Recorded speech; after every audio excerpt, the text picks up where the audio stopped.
Alright guys, welcome back to a new game. This game, we're playing a sort of a new character, but I think she's been on the channel before. Isabel de Castellon. This is a human Theocrat. And this is a 4-player FFA, so it's 4 players on a medium map, and we're all starting at war with each other. We're in locked teams. So let's take a look at the diplomacy screen real quick. As I mentioned, we're playing human Theocrat, and these are our specializations. We'll start at the far right here. This is the expander spec. It is a medium map, so it's a bit larger map, and we do have tools at our disposal here to boost population growth. So if you have a farmer spring of life in your domain, boom, more population. This is an empire-wide upgrade, so it applies across your entire empire. We also have buffs to the settlers and builders. Outposts gain more production, all this kind of thing. Now on the far left, I have Fire Adept. This is notable, it's known for the Hellhound summon, but I'm not really taking it for that. What I'm taking it for is mainly this Domain of the Sun. The humans, they do they tolerate tropical, but not volcanic. They hate volcanic. So we're taking this to, allow our cities, if we happen to have cities in volcanic terrain, they won't be penalized for it. We also have, a nice elemental combat spell. This does make a difference, right? You have to pay attention to what your opponent, if they have elemental specs, because the combat spells can turn the tide of the fight. Lastly, I have Destruction Adept. So this is on the one hand, I think it's a great early game cheesy strategy specialization, because you have the Scorched Earth, right? As a Theocrat, we do have the Cherub summon, Cherubs, and they are a flying early game scout. We can look to harass our opponents with those. If we happen to capture their city, we can cast Scorched Earth. This is a negative city enchantment. It locks them out, and they can't just retake it. They have to try to disjunct the spell. If they try to just retake it, the city is destroyed instantly. It's very powerful. Also, what's nice about this is we have Domain of Corruption. So, the humans, along with almost every race in the game, except goblins, hate blighted terrain. So if we have cities in blight, boom, we can fix that. Where are we starting in the map? We're in the top middle, basically. Frisch Calden is our starting town. Let's take a look around. We have a gold stash. There's a river here, some mountains, maybe a passage this way. There's a mana stash, a mana node with the triple wisp that actually can be a bit painful. Gotta watch out there. Cartographer's tent. Here's the top of the map, and then mana node here with another mana stash. Our hero offer this game, Shenga the Witch. That is a Frostling Rogue. What's your special talent? Inflict Chilling is what it looks like, and so that applies a bit of an armor debuff and frost weakness. Frost weakness, I mean, how is that? That's not so helpful at the moment. We don't even have frost damage. Not even her. Not sure about that. Our starting lineup. Here's our leader. That's Isabel. We have a knight. Okay, beautiful. That's our tier 3 racial unit. A pike, triple longsword. So that's the infantry, and a human cavalry. That's just the typical cavalry. Yeah, something to note about humans, if you're kind of new to the game or unfamiliar, this is kind of a bit of a unique thing. The human cavalry can evolve. It evolves into the knight once it hits a gold medal. So that is actually a strategy I'm looking to employ this game. I'm going to be trying to evolve, maybe even produce cavalry later on in heavy numbers, and then evolve them up to knighthood. And then also, the Theocrat does have... Where is it? Let's go into our research. You have the Cherub, but then the next unit up is the Martyr. These also evolve. you can get research in later, where they evolve into the higher tier. I forget what it's called, but it's a flying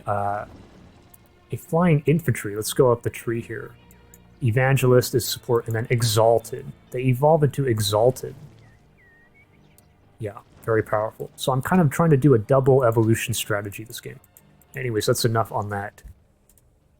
Where do we want to start here? Like I said, I'm not sure if I'm so happy with her, although the rogue's damage channels, the Blight and Fire, it's very strong against the Wisps. It is kind of their counter.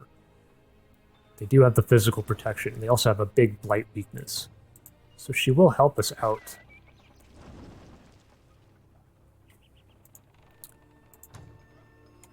Now, I think we're probably going to want to go for Cherub first and get our scout out as soon as possible. So I'm gonna drop that in.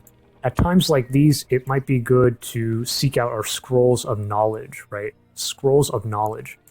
It's a big boost to knowledge, right? You take them, you get like around 100 knowledge. It will complete the research instantly, and then we can summon this on turn 1 here. We can get that going. Otherwise, we have to wait. So let's do a bit of scouting. Let's pull the cavalry down. Maybe a couple. That is a friggin' hideout. Gold stash there. 1, 2, 3, 4, 5, 6. We can do that. I mean, let's just pull down all the way.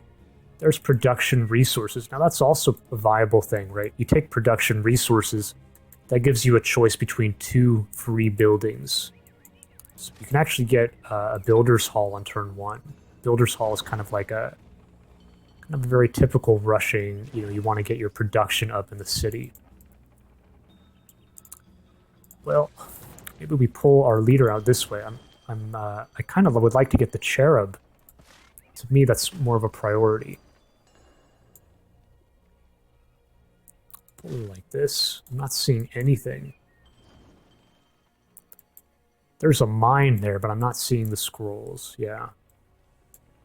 1, 2, 3, 4, 5, or 1. Can we actually reach here? Yeah, just barely. See, production resource.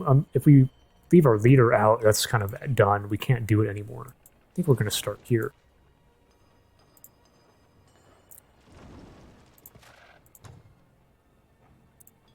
What about here?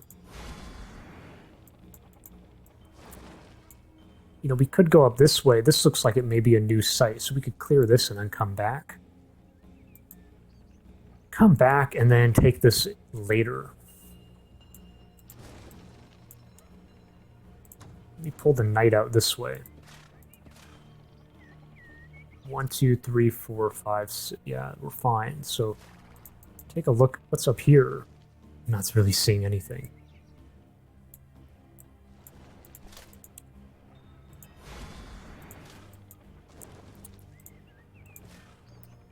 Yeah, so forget production, like, our movement's not good anymore. So it's going to be either this or this. Now, if we start here, yeah, we can pull this way. I mean, we could do that.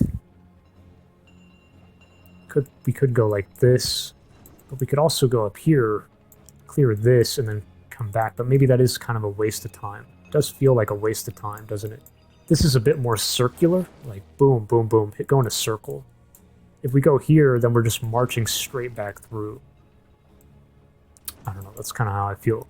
I'm going to go ahead and hire our rogue because, like I said, her damage is pretty good here. We do want some help. The risk here is the wisps like to phase in. They have a bit of a flash or teleport. They get on your low HP units, and if they stun, they can actually kill 3 of them. So go ahead and pull her up.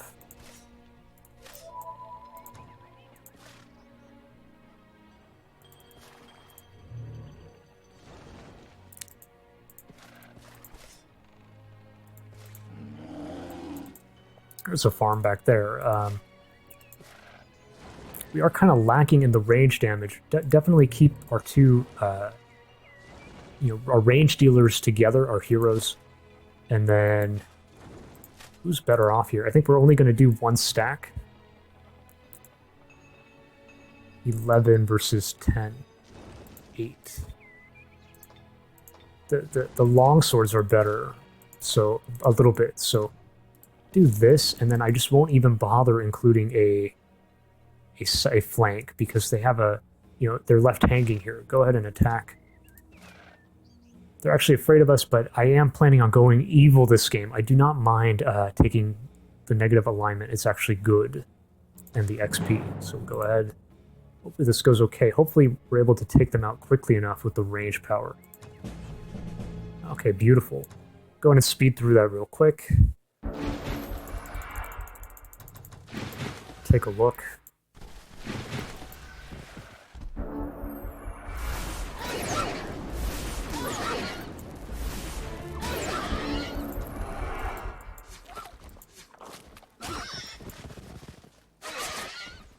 Okay, there's a stun, but very, very easy. Yeah, we pulled it off, no problem. Now in the city, yeah, let's do the Builder's Hall. It is kind of a typical idea. Do we rush it? Probably not. Take it a bit slow here. You know, we may be able to swing like this. This would be better. Swinging this way. Let's like scout up a bit. Maybe not with her, but with the knight. I wonder if I bother taking the tent here. We could.